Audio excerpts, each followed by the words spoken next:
When it comes to insurance, there can be a lot of questions. That is why we are happy to welcome back Mark Carbellano with A&B Financial Florida Blue. And this morning, we're taking a closer look at life insurance. Lots of questions here. Yes, yeah. Nobody likes to talk about life insurance. It's a tough subject, but it's an important one. Well, we are all going to die at some point in time. I mean, whether we like it or not, it's going to happen. It's kind of unavoidable. And we were talking, I think a lot of people assume that life insurance comes with wherever you're working. I'm good.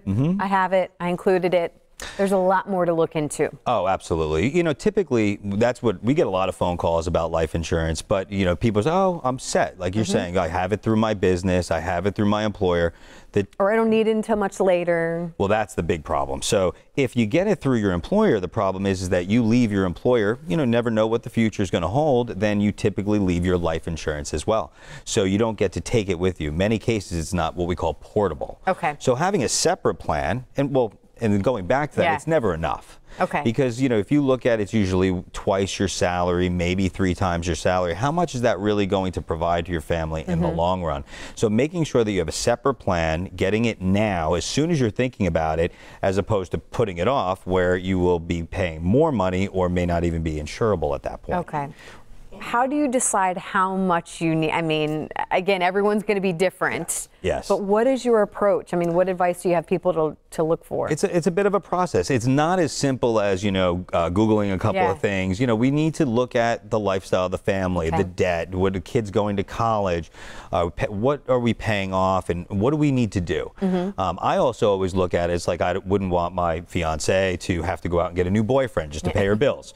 You know, those are the kind of things that are important. I want my kids to go to school. So we look at that and we look at all of it, and we go through your portfolio, we make sure that you're comfortable, and then we can pick a number that you could afford. And we could always add to it, but we have to get something now. Okay. Because you're never going to be as young as you are today. And then you wait, something else happens, and you get sick, and then you may not be able to get anything. Do people tend to have multiple, like would you have it on yourself and then your spouse and kid? I mean. Absolutely, yes. Okay. So multiple types of policies. There's term policies, there's whole life policies, there's universal life policies. So all of these different styles of plans, we put them together because each serves a particular need. Okay. For example, you want to pay your house off. You have 10 years left on your payments of your house. We do a 10-year term.